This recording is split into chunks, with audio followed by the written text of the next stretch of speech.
Hello, sorry, I'm running behind and I think I did not send out a schedule thingy, so I am working on that now.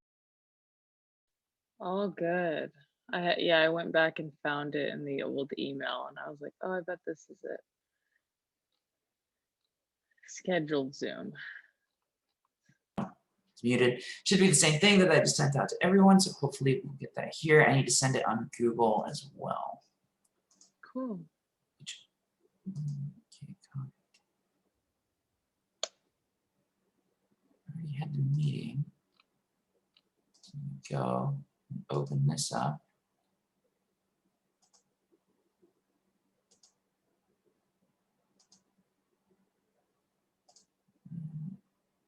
Yeah.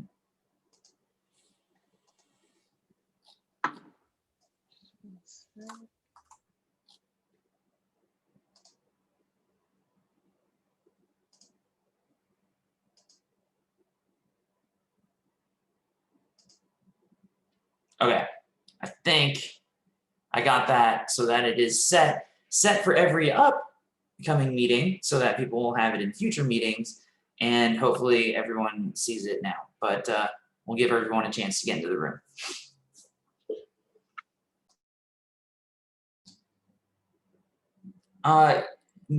Mindy, can you test sharing your screen real quick? See if I got that setting. I think that one's hidden somewhere else. It says host disabled participant screen share. Ah, no. Okay.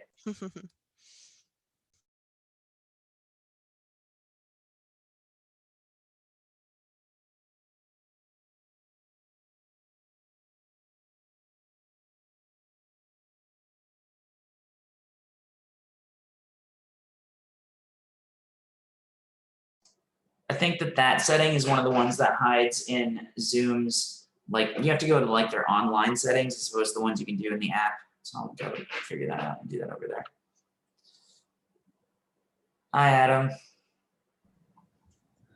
Hello, how are you? Good, sorry about the Zoom meeting link stuff, getting it sorted. It should also be recording automatically this time, just so that everyone is aware and can capture my fun fumbling at the beginning of the meeting. But yeah.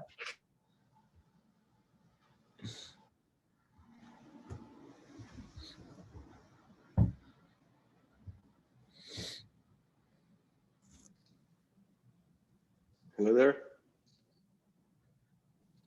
Hello, hello. Hey, how are you? Good, good. And you? How's everybody doing?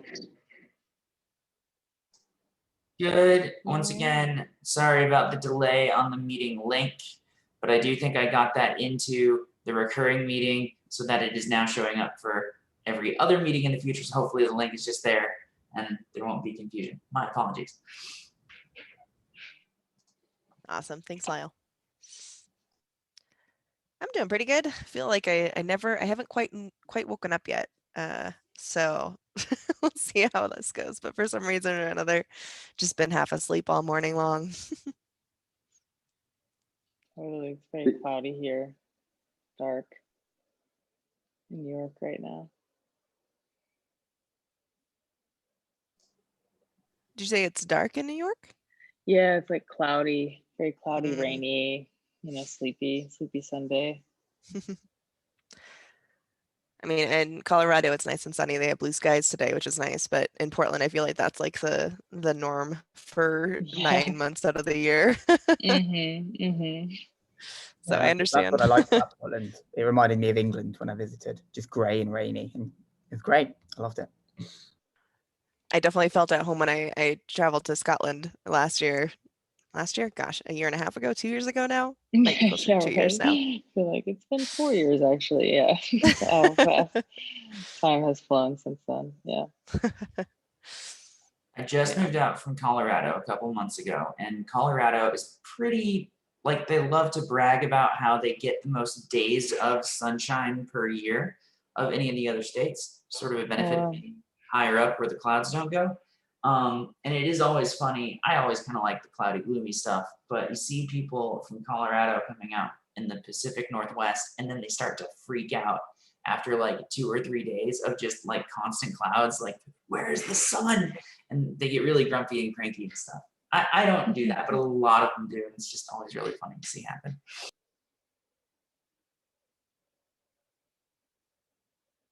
My mom came from the Bay Area, is where she grew up, and she remembers it just being like constantly like 70 degrees and relatively sunny. She moved up to Oregon 29 years ago, and she still hasn't gotten used to the clouds and the rain, and she misses the kind of constant niceness that she had when she was growing up. Oh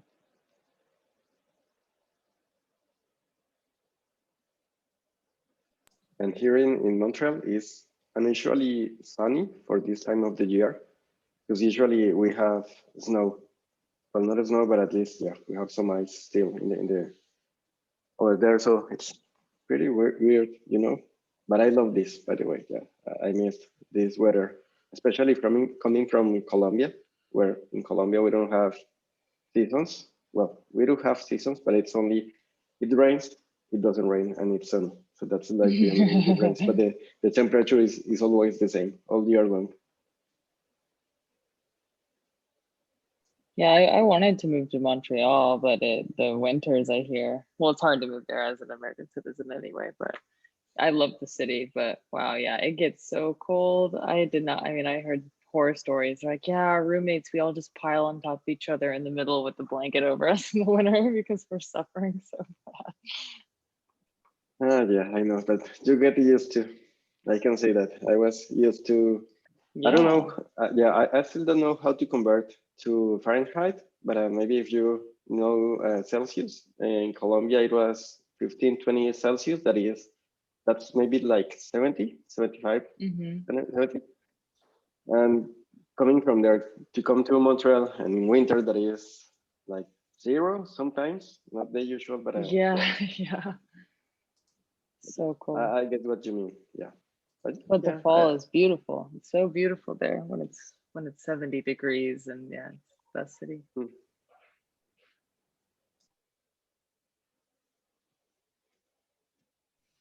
Wonder if we should get started, if we should ping Tamara. She was in here at the start of the meeting, or did I just sort of hear that in the background and mistake that somebody else? Might have been me. I have a T too as well. in my Yeah, and I name. was mostly fussing around in the Zoom settings, so I thought I heard something, but maybe I didn't. Yeah, I guess we can probably start talking since it's 6 after at the moment. Oh, hey, perfect timing.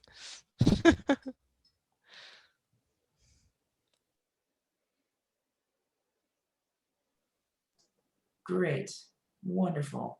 Tamara, how are you? Good. How are you guys? Good. We were all literally just chatting about the weather a second ago. Yeah, yeah. Who among us would like to start the meeting off today? Again, we'll just apologize for one more time about, kind of getting the Zoom link in the right spot, but I'm pretty sure it's in the right spot now. So going forward, should just be able to keep using the same link and hop in and hooray. But looks like we're all here, so awesome. Cool. Shall we start? Great. Okay. So first of all, congratulations. That's great that you finally started doing work on that, and that the pull requests were merged like so easily. So that's great. So congrats on that, team.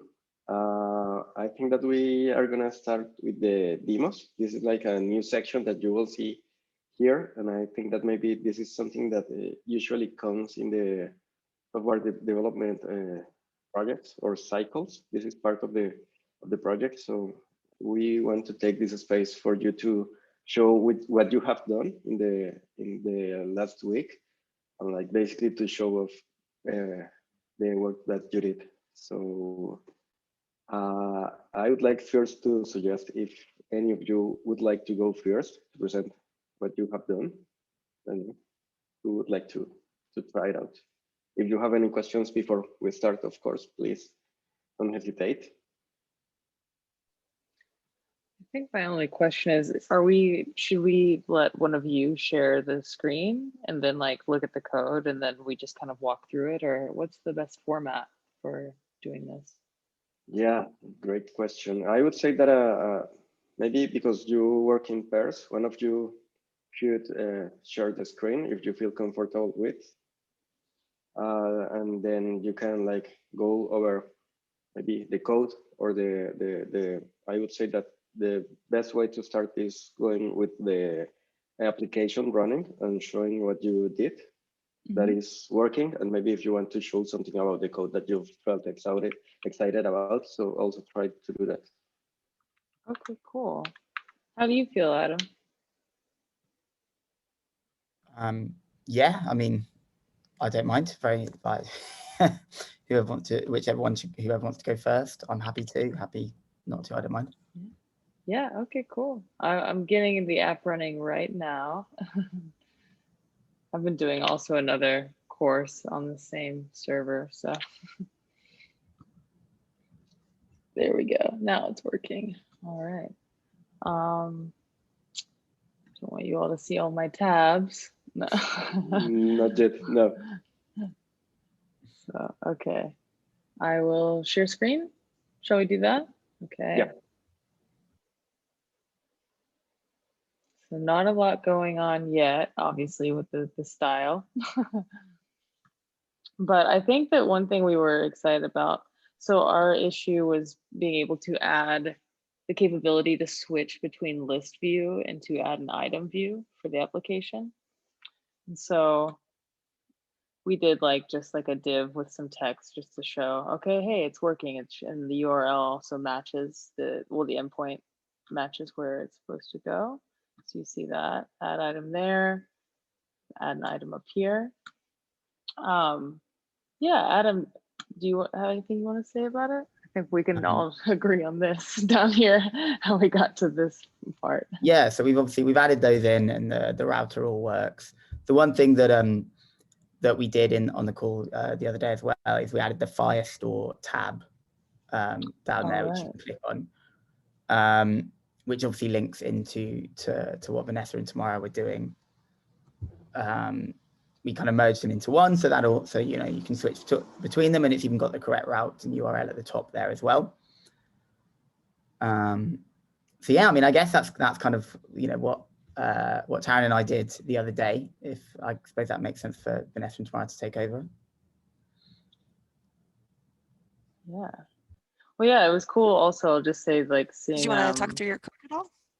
Yeah. I was going to say, once I did the main poll, that seeing how, and I noticed in one of the messages on Slack, you were mentioning, oh, we haven't talked about like the overall architecture of like how we're going to construct our app. And so it was kind of cool to come in and see, oh, okay, this is where they added this route, you know, and how we have it structured here with our components.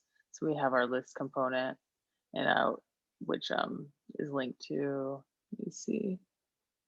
We made a folder for them separately to kind of keep it clean in that way, but just very simple functional components for now, stateless. But yeah, I think it was pretty straightforward, I think, for this issue. What do you think, Adam? Except for the styling, that's what took us the longest time, actually. Yeah, I think setting up the router and getting the switch to work was fairly simple. And installing it up there and having it, you know, having the route generate the specific URLs and get linking to the correct components. That part was relatively simple. Yeah, the only thing on the styling, I know the styling we were told wasn't the be all and end all, because we're going to style it more at the end. But I know one of the things in ours was to have it have the link be bold when it's active. Yeah, right. So we got it to do that using the focus. Yeah, the focus. Yeah. But it does go off bold when you click away, if you click on the thing. So I'm not sure we fully conquered that one. But I knew that because we weren't focusing on styling, it wasn't necessarily something, you know, to focus on too much. But we're definitely open to tips on how we can improve that as well. Yeah, I was happy that we were able to finally, working with Flexbox, you know, too, in the flex direction and, you know, all of that, like getting it situate at the bottom and fixed also took us some time, but it was good practice because I think in my case, front end is something that I think in our boot camp we moved through really quickly. It was like, okay, HTML, CSS, you got it, and then it was like we just glossed over it. So it's good to go back in. It feels good to kind of see the process like as it happens. Like, okay, that didn't work. Let's go back and try this. So yeah. Awesome. That looks great. Yep, congrats. That's great. And yeah, of course, as you mentioned about the CSS part, if you have any question at any point, I think that we all can help at any time you want. We are here to help. So we have that, or we can set up a quick chat or something like that, where we could keep improving that. Cool. Yeah, I love that. Yeah. So now next, Vanessa and Tamara.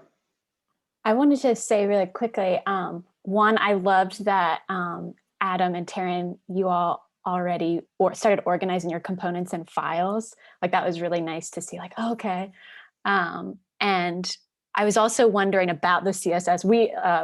Tamara and I didn't touch it at all, but it's like, oh yeah, how are you going to handle that?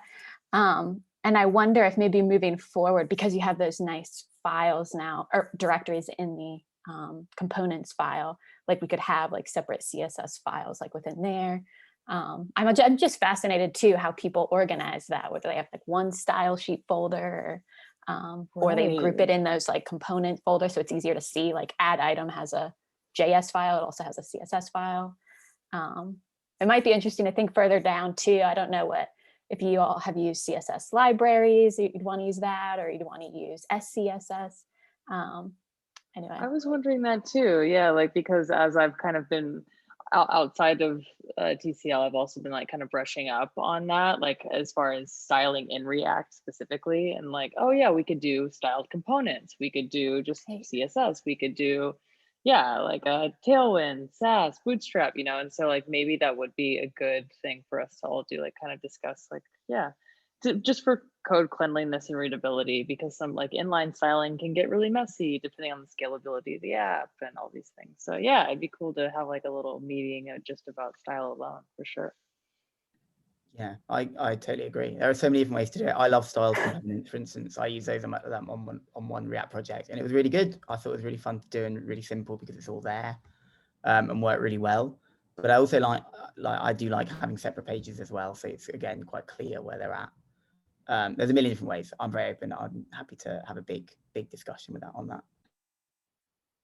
Yeah, I think that's the cool part about collaborating. I don't know for you, Adam and Taryn, but like Tamara and I, we would like type something, be like, oh, what is that? I've never seen that. Like, oh, that's a cool way of doing that. Or even just like asking questions. I feel like we learned so much on like little things, like, yeah, like CSS stuff, like it's fun.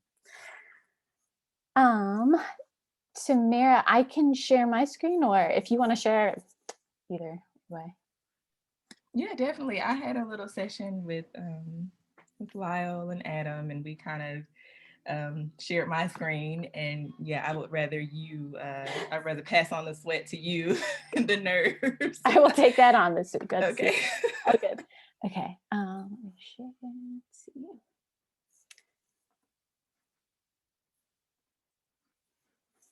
All right, are you able to see my screen? Yeah, okay.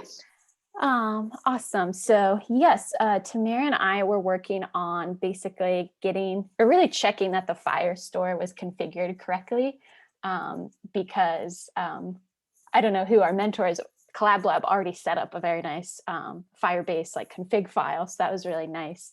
We're looking at it here on the right. So we really just had to, make sure it was connected to Firestore. And so now you can import this Firestore in any other component. So it should be pretty easy moving forward. And then, so yeah, I configured that. And then we created a Firestore test component because our task was just to prove that any component could read and write to the Firestore database. So we figured we don't want to like touch on the other group's toes. Like what if we create like an add item thing and then it's a weird merge thing. So we'll just create kind of like an example component.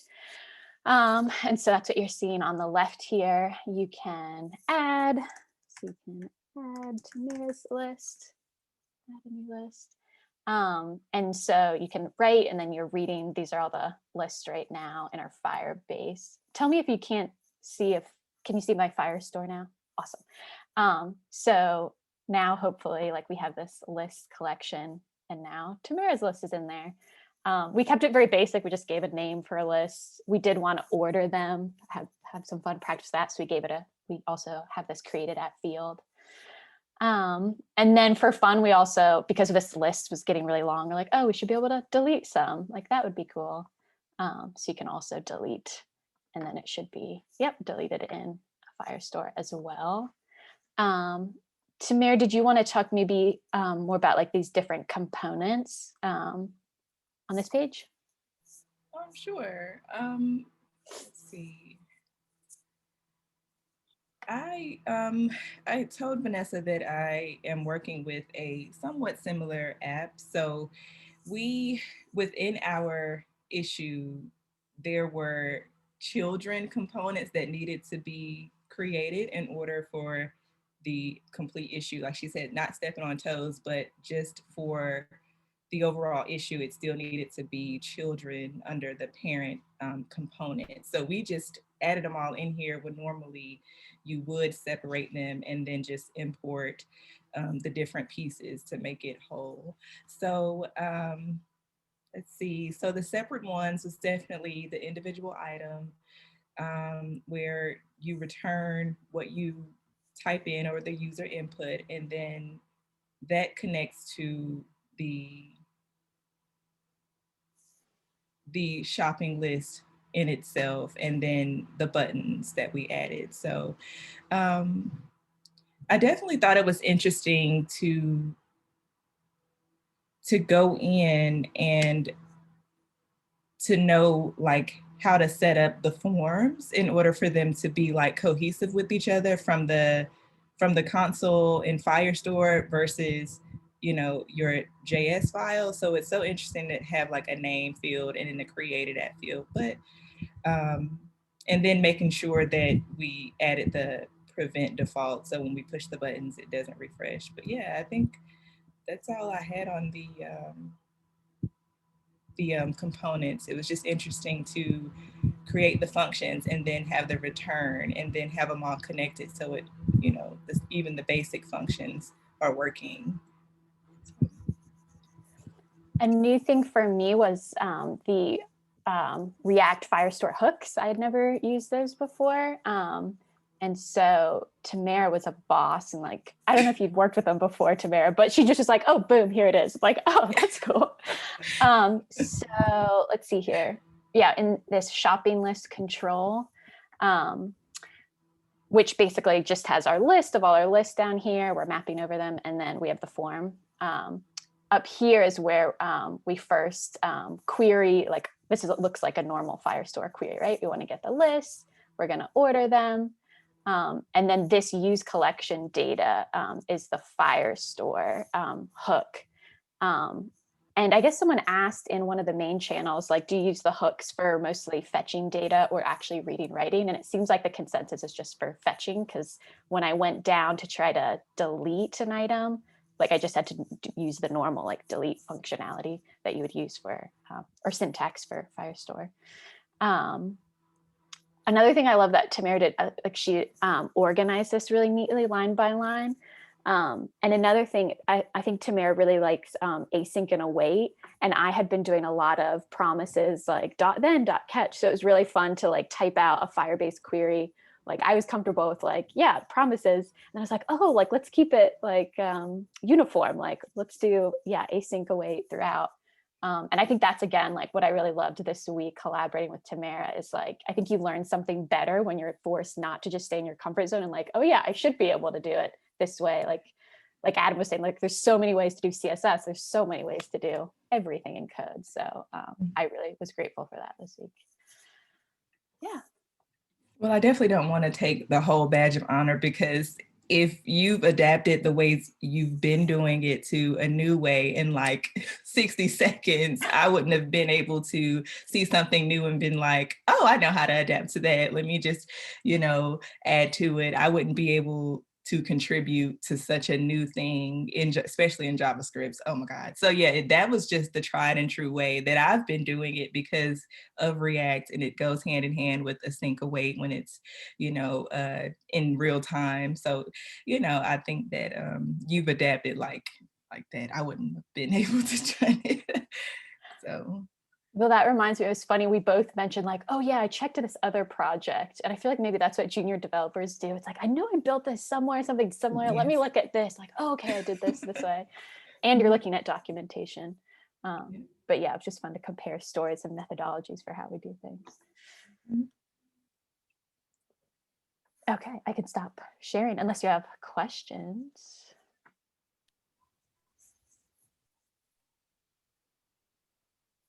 It looks great. Nicely done. All looks good. I'll have something on. A couple of questions I'll ask maybe when we're talking about some of the next stuff that we're gonna do. But I think you have a learning module, right, Mindy? Yes, I do. Yes. I also wanted to point out, I liked that you all were like, hey, we want to be able to just do this for fun and be able to delete the lists. Like that was great. I always like to do those kind of things also where I could just do a little bit more. It'll be fine. It'll be good. This will be fun. It's great. Awesome. Yeah. So I'm going to be talking about code reviews, and I actually would love to just start off with chatting with all of you. Besides your experience this last week, have you had any other experiences where you've been doing code reviews outside of Collab Lab?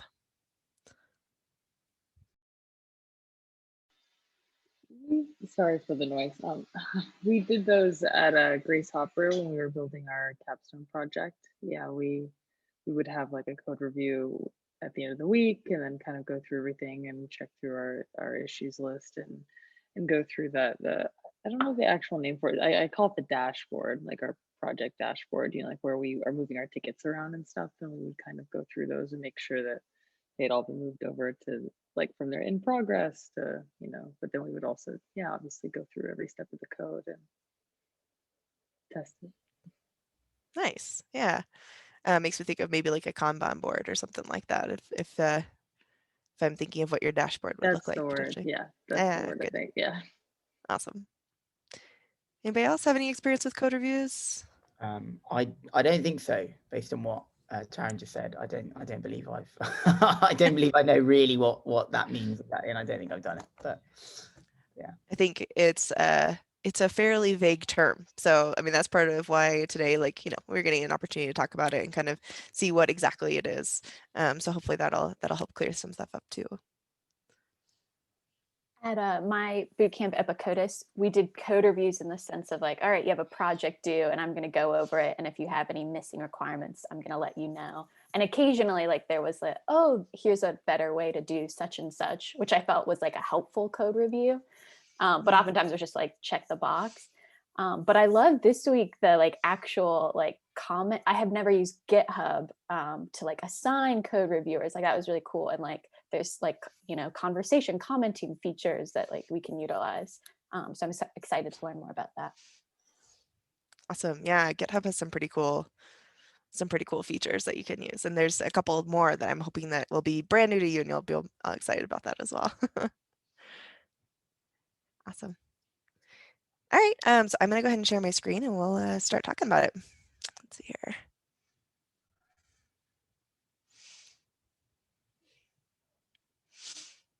Oops, pressed the wrong button. Wrong button. Present. There we go.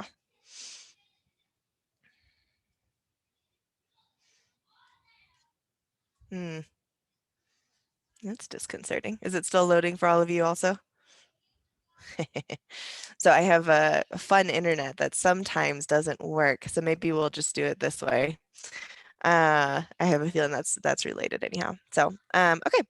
So first things first, this is kind of what we're going to be talking about today. We're going to go through what a code review is, what the cycle looks like, what makes a really good or great code review. How can you, as somebody who is asking for a code review or has a pull request, what can you do to help other people who are reviewing your code? And then how you can review other people's codes, like kind of the process that you're going to take for that, and then what that looks like in GitHub. So what is a code review? Basically, it's a conversation about a set of changes. Like we're looking at it and talking about it. And you experienced that a little bit this week, which is great. It's one of the best places to share knowledge and learn from others. I love code reviews for that. Like I have definitely learned in particular, like at my company, what's the stylistic choices that we have, or, how's the best approach for this particular problem in this particular code base? Like my coworkers then can come in and say like, hey, this is how we would do it here, or what have you. So it's a great place for that. Also, it's a collaboration space. So you're sharing your work, you're asking questions.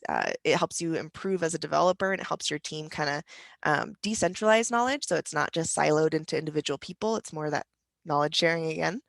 And you're also kind of sharing responsibility, sharing ownership. So the code feels like it doesn't just belong to you or just to one person, it belongs to the team. And also just improves code-based quality. Like I think even I would say code reviews are a part of that. There's also, pairing and any mobbing that you do, like all of that. The more eyes you get on a piece of code, the better that code is going to end up being. The code review cycle basically looks like this. You open a pull request, you get asked for a review, and you're going to receive some feedback and maybe make some changes. And then that kind of just keeps going around in circles until you get to the point where there's no more changes to make. And then you go ahead and merge it there at the end. So what makes a code review a great code review? There are definitely code reviews that are painful. And you've also may have some code reviews that are, less than helpful, but okay, it works.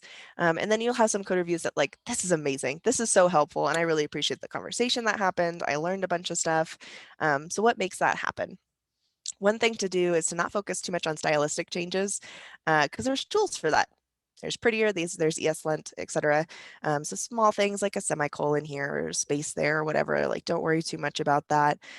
If any of you do need help like setting up a prettier ESLint, feel free to reach out to us. We can get you set up on that. And those are super helpful. Use them all the time. I love those. So don't focus too much on that unless it's super distracting. If somebody's code is like very, their spacing's crazy off, like don't worry about it too much. Also, if you can try out the feature locally or in a test environment, we're going to talk about that a little bit more. That's a great way to get an idea on what's going on. Also look at whether or not you're going to understand this code a month from now. So if it's easy to read and easy to understand, future you will appreciate making sure that all of the code is understandable. Also, really focus on praise as much as you can. So many good things, right? People do awesome work. They make elegant code, they solve hard problems, what have you. Like, be there for your teammates and give them praise when you can. Also, default to approval. So when you're going into your code review, you're not trying to like, okay, how can I make this so that this doesn't, we have to make changes or whatever. Your goal should be approval right from the get-go. And then along those, like, be kind and empathetic. Empathic, interesting. I was reading that as empathetic, which I think is maybe both of those will work.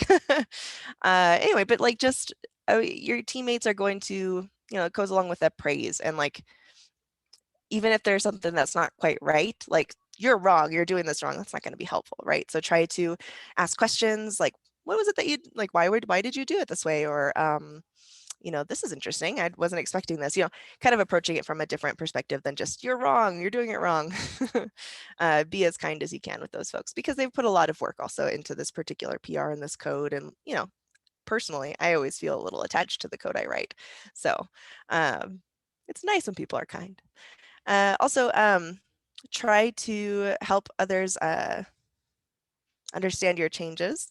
You can answer all the questions in there, take your time, don't worry too much about going through it quickly.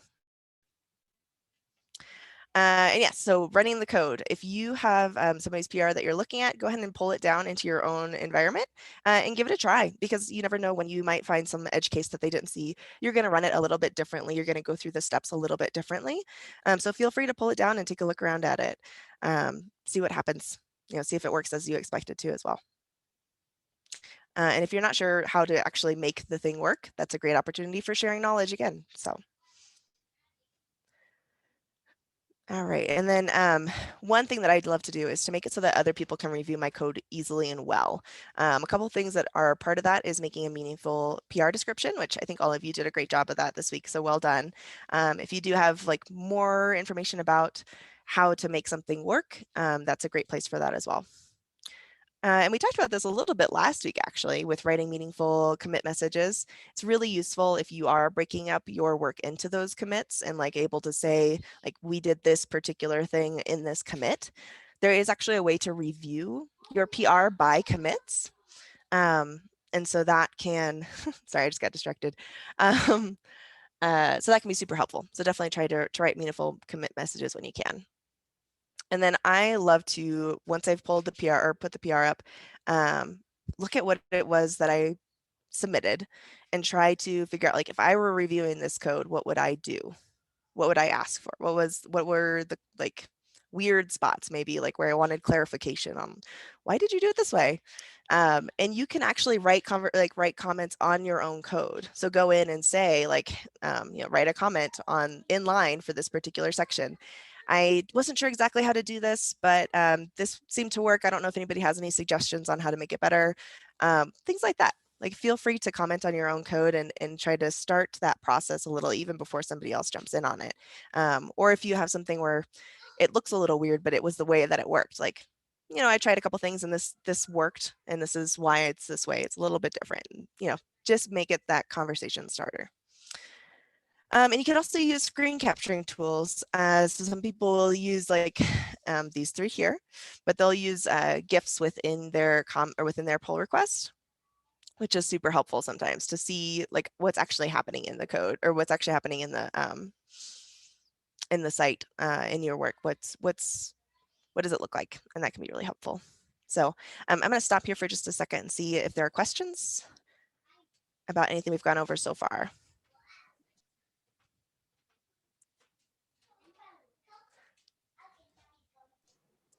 I dropped a comment in the chat, but just echoing the little videos and such. If you just doing the button clicks or whatever, like they make your PRs a lot more obvious to people who are only paying half attention or something when they stroll along your code. Awesome. All right, I'm going to move on. So we're going to talk about some GitHub things here. And I don't know, I can't recall. Let's see here. Yeah, I'm actually going to open up GitHub and we're going to take a look at some of these. So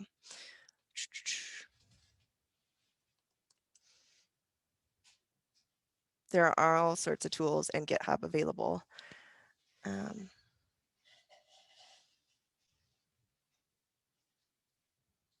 We're going to look at one of the ones that we merged this week.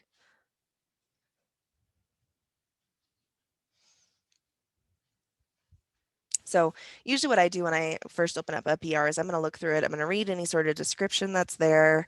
I'll often check to see, were there comments that either the person who opened the pull request or if somebody else had already looked at it, I'm going to look at what comments are there and just kind of get an idea of what the pull request is doing. And then I will go into the files changed tab here, and you can get a diff of the two different, like what's changed, what's been removed, what's been added. There's a couple different ways to look at this. Also, you can have it so it's side by side like this, or they have a unified view. So there's the gear up here, and you can choose to change how it looks. So this is all in one. Any removals and additions are just on top of each other. So a couple different ways to look at it, however is most helpful for you. Personally, I like the split, so I'm going to put it back to that. And there are a couple different things we talked about. Inline comments. You can go into the code and say like whatever you want here. This is a great addition. Obviously, we needed this. But you can also add emojis and that sort of thing. So that's fun too. Always be willing to do that. Emojis make everything better. You can also make suggestions to the code. So let's say we wanted it to not be 5.2.0. We wanted it to be a different version of this particular thing. You can actually make a comment or a suggestion within that, which I find super useful. because then you don't even have to pull down the code to, although I can't remember how to do it now. Ah, crap.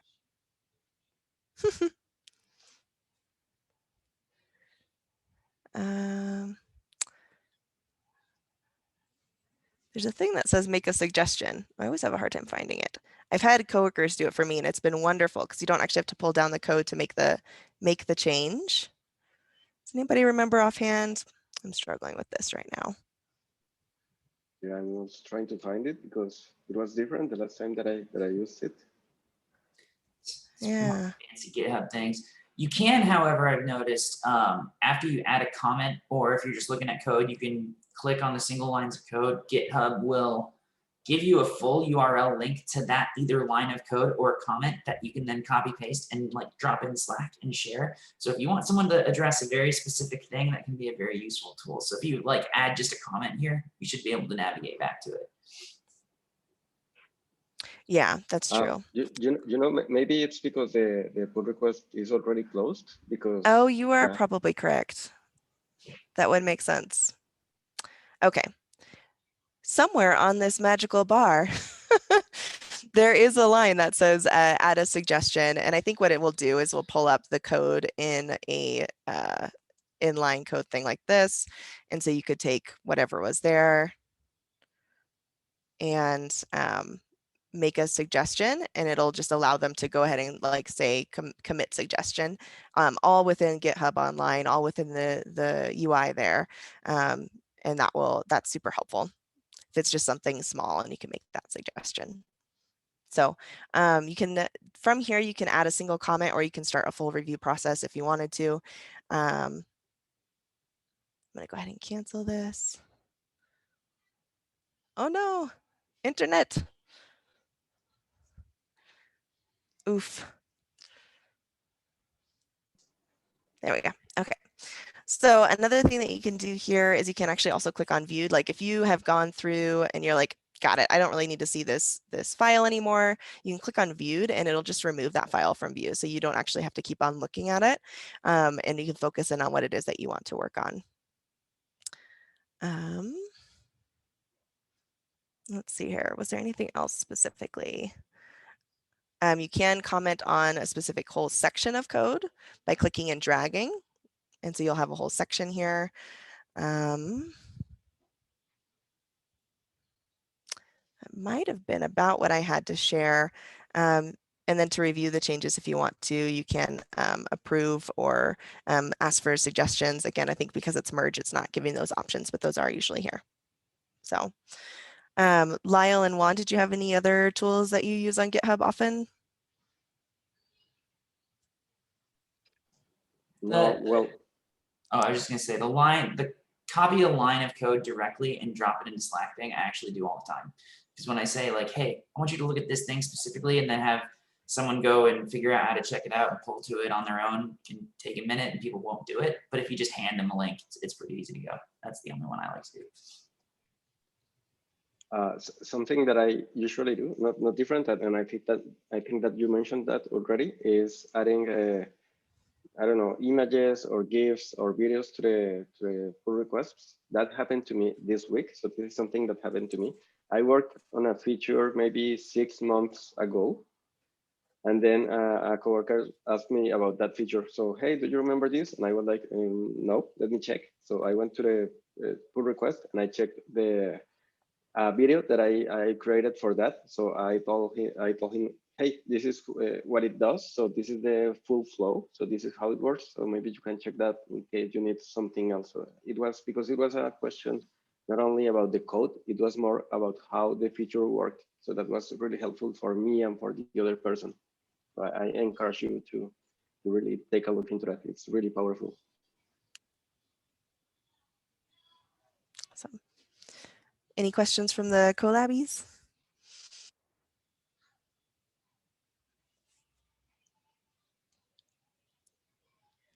Awesome. Okay. Well, I'm going to go ahead and stop sharing then, and we can move on to the last little bit of our meeting for today. Do we need to do the pair bot thing? I remember us doing that last week, but I don't remember exactly how to invoke the pair bot in Slack. Does anyone remember what to do off the top of their head there? Yeah, you can if you do it in the channel, there is like a thunder icon on the left next to the. Oh man, sometimes it's hard to talk.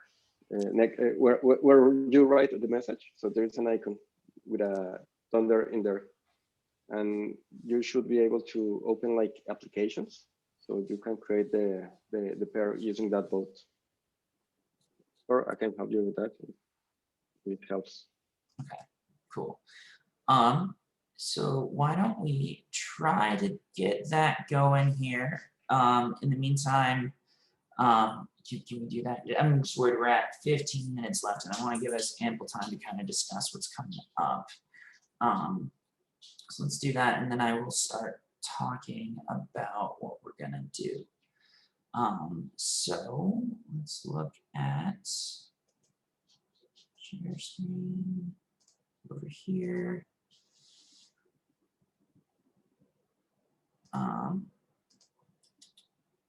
Can everyone see my screen? That should have GitHub and the link that I just posted in chat a second ago. Great. So we have 2 stories that we want to split up for the next one. So just everybody did great, I think, last week. It all looks awesome. In case you didn't know where it was, this is the link to our up and working app as it exists in main today. So this is here. Right now, the current state of the app is, we've got the router, it's doing the routes. We've got the add item component, which just says add an item. We've got the list component, which just says current list. And we've got the Firestore component, which does the nice Firestore stuff. Hooray. Our coming stories for the next week are this one. As a user, I want to set up a new shopping list so that I can start tracking purchased items. And then as a user, I want to add a new item to my shopping list so that I can start recording purchases. Let's look a little bit more in depth as to what each of those mean and what the acceptance criteria are. And then we'll see who's paired to who if we got that far. And then we will, kind of make sure we all understand the work that we're going to do. So for this one, I want to set up a new shopping list so that I can start tracking purchased items. We can go look at the example app if we want to for some of these things, although I don't have the link to it off the top of my head. But I think this is an opportunity where we can start to kind of be a little bit creative as well. But effectively, this story is kind of the how do I recognize a user and get back to a list that they had already started. So this is mostly going to involve them generating a token. We have a token generator library already in tokens.js. And what we really need them to do is be able to generate a new token, which is just a phrase with like 4 or 5 words, I think, in it. That phrase should allow them to recall their list. We want to save it in local storage for them so that they can reuse it in their browser. I think does this include saving it? We're just saving it to local storage, so I don't think we're doing anything else with it today. So what this means is really this should be happening, on the list component. And this is kind of where we want to see this action happen, where the user can go click generate a new token. They're going to get that token and we save it in local storage. So that's what's going to happen here. And that's kind of what that story describes. Let's look at the acceptance criteria. So for users who do not already have a token list, a button or link exists on the home screen that will allow them to create a new list. So I think in this case, home screen is going to be referring to the list component. And then clicking the button link generates a new token and saves it to local storage. So we're going to need a button here. And when you click it, it generates a new phrase, drops it into local storage. And then once the token has been created and saved, the user is redirected to the list view. I said that wrong a second ago. And this is kind of why I like to talk this stuff out, just to make sure that we're all on the same page. So when we get the pairs, we'll clarify here. But I was wrong. This doesn't go on the list. This should probably go on the home route. So this one right here where there's nothing going on. This would be the one that would say then generate your new token. And if I'm reading the acceptance criteria on the list, then it would take you here. This one's using the token created. So put that on the home page, the base route, the button, click the button, take the user to the list. And then for users who already have a token saved in local storage, so we did that before, they should be shown and redirected to the list view. This kind of implies a list guard, and we can talk about that, or a route guard to take you to the list, and we can talk about that in a second. So that's story number 3. Story number 4.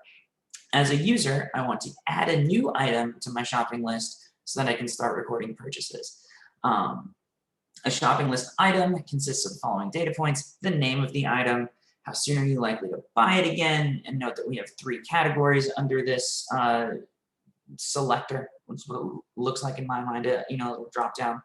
It could be soon, in the next 7 days, kind of soon, the next 14 days, or not soon, the next 30 days. So there's kind of an enumerated values thing going on with 3 different things that you can pick from, and then the last purchase date. So the last time this came up. The acceptance criteria here is the user is presented with a form that allows them to enter the name of the item and select how soon they anticipate needing it. So on the add item, we're going to replace this with a form, put it in here. It's going to have these 3 inputs on the form. This one right back here. When the user submits, the item is saved to the database. So we are talking about doing a fire store persist action here, and associated with the user's token. Note that we talked about the token in the other story. So there's a little bit of a dependency here.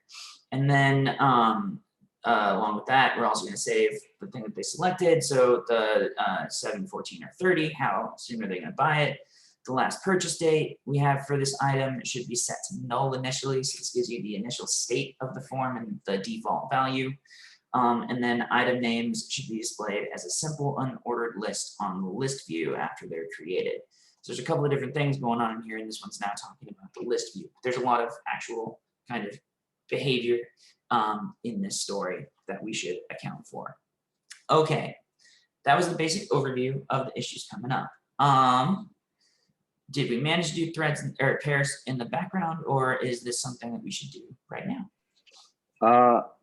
Yeah, I can do that, but I checked that first. We need to see which team is gonna work on which ticket. So then I can create the pair thread after that. Okay. Cool. Tamara, you have your hand raised. Do you have a question? Yes, I did have a question when you said you didn't, or you couldn't like think of how the styling or the how it all would be mapped out. I know that I stumbled upon a resources folder within GitHub, and it had a wireframe folder that had all of the pictures of how the outcome would be. Oh, I knew there was So somewhere. There we go. Oh, thank you. Let's say we could go look at the app if we wanted to. So these are the designs. Let's look at welcome screen. I know you were talking about add item and how like it would have the options, like maybe. I appreciate this. Thank you very much. This is what I was talking about and Okay. lost it off the top of my head. Cool. This is the wireframe and kind of what I was talking about for the welcome and home screen, which right now has no content and exists on the base route, so not at list or Firestore or add item like we have at the moment. And I think right now this is mostly talking about adding this button and getting it saved into local storage. So yeah, thanks for pointing at that. Again, there's not much style or stuff kind of going on this one, so I think there is room for creativity. And when I was kind of like, yeah, let's not go look at the example app for telling you how to color in. But otherwise, great, thank you. Shown and redirected to the list view. So let's look at that as well. Go back here, and let's look at the list empty view. So this is what would be on the list component. this is actually a view of the app in total, but the list component here would just have a button, but we're mostly not going to talk about that. So if you just had the home page, click and bring us to what would be the empty component that right now just says list right now. I think that's the acceptance criteria for that story. So just focusing on the welcome screen for that one, just focusing on the create a new list button, which should generate the token for you and save it into local storage. So there might be a bit to kind of worry about what's going on the list page. And I think we don't need to worry about what's going on the list page for the moment for that story. And then this one here, the users presented, this is for the new item page. Over here, so this add item wireframe. And here's an example of the form. So in this case, it's a radio button. Again, I kind of think that you could probably do a drop down or a radio button, all kind of same thing. Item name, another form input, the add an item, and it'll do the Firebase action as well.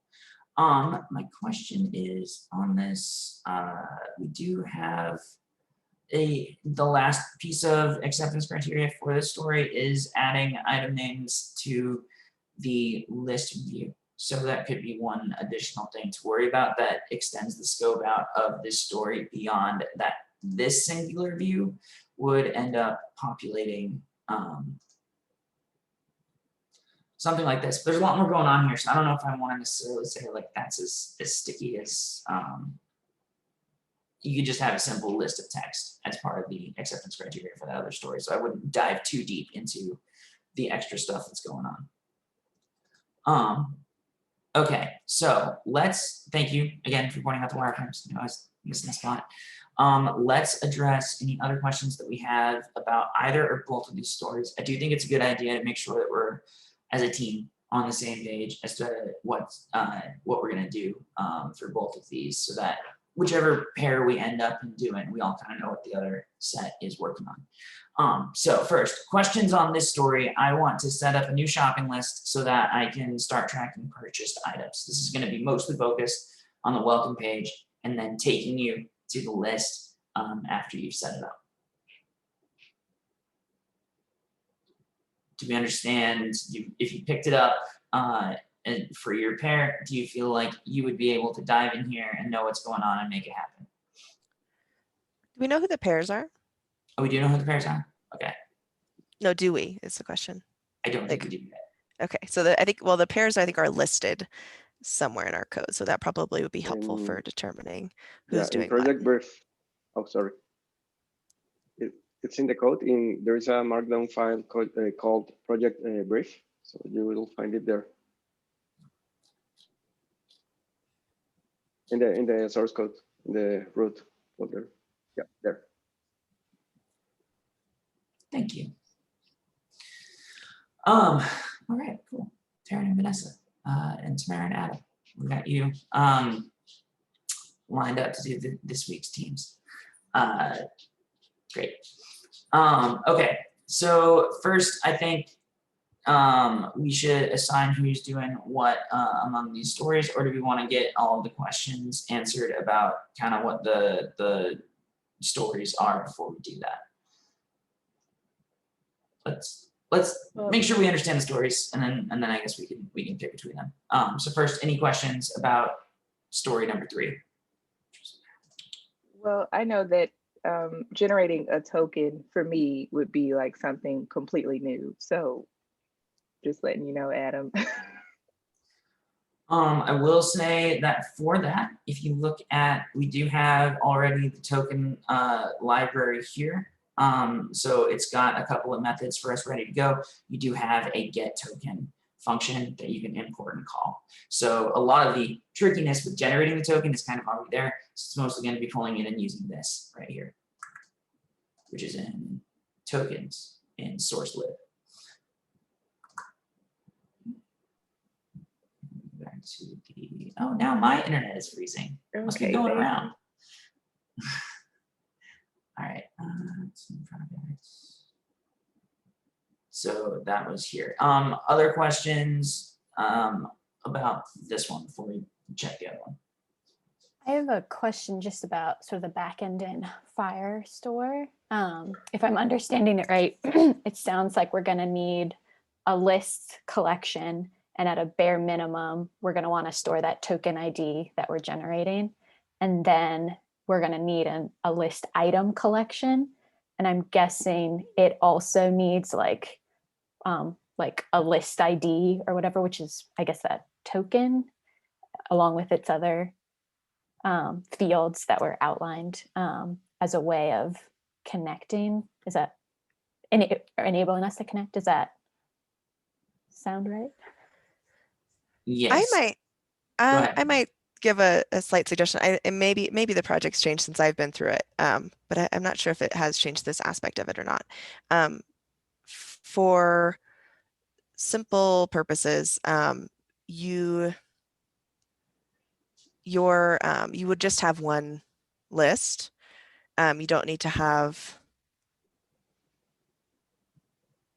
sorry, my brain's not working very well today. Actually, I might bow out and see if I come up with the words to say what I'm saying. I'm so sorry, really not awake. I will share those in Slack because I think there might be a simpler way approach to this, but I don't want to say the wrong thing. So I'm gonna look into that a little bit more and get back to you. Cool.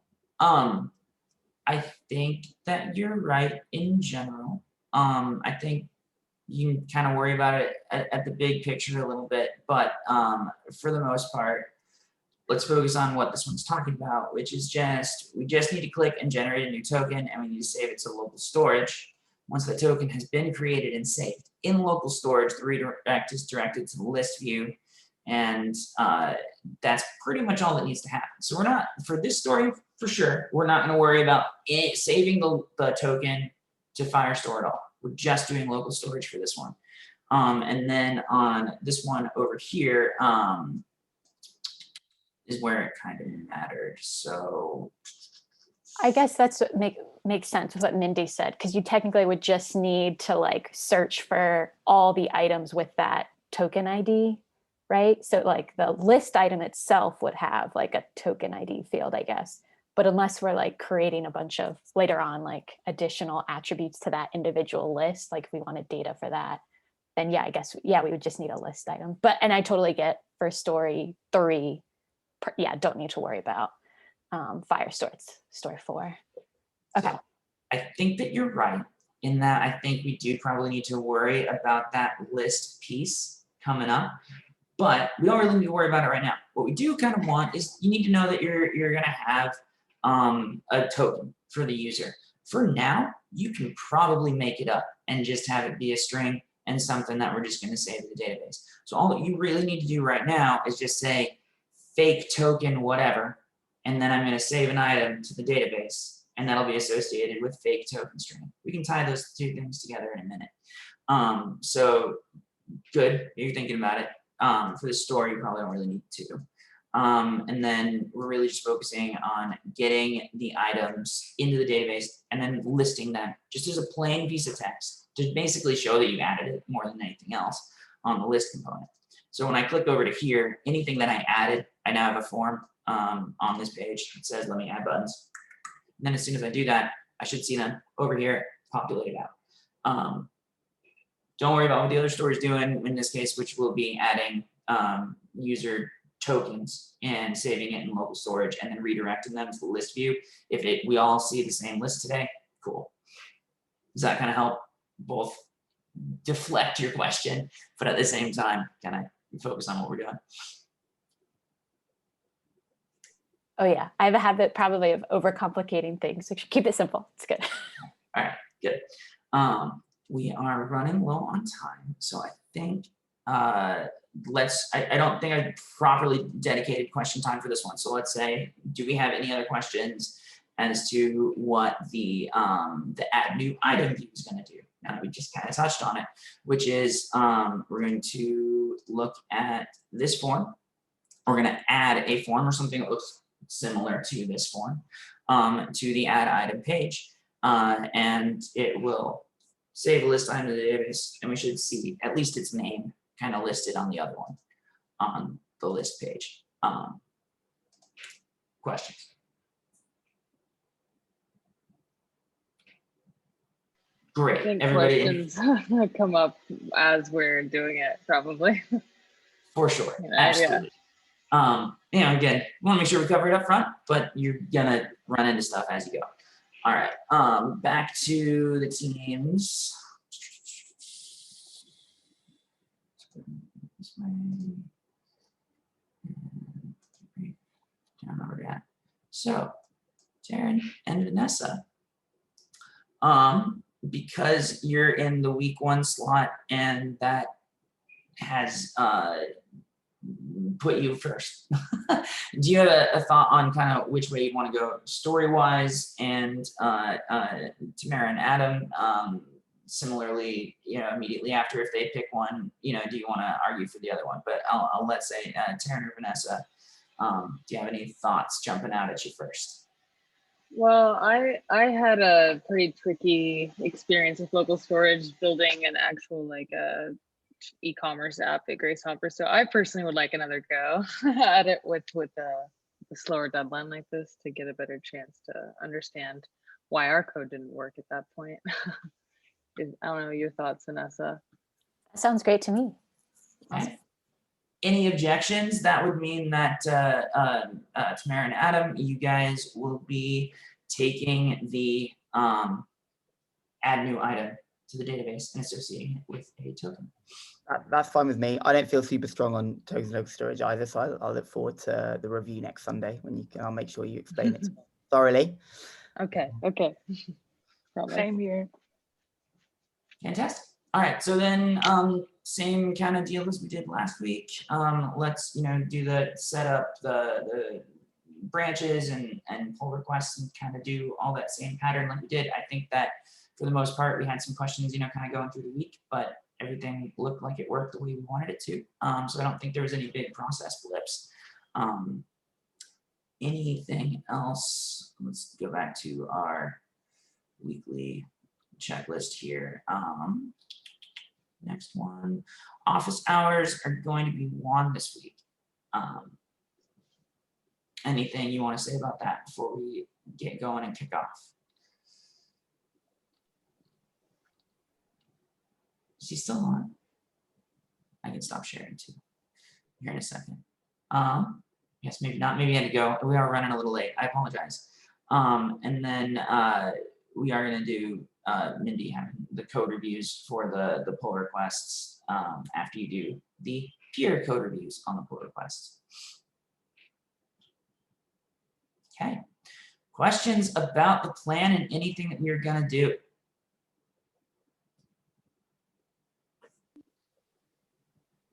Yes, about that comment, yeah, it's better to remove the branch. So yeah, I'd suggest to do that. It's not good or bad, but it's better to keep the repo clean. And then, of course, you can get back that branch anytime you want after that. Okay, thanks. That's all I had. Cool.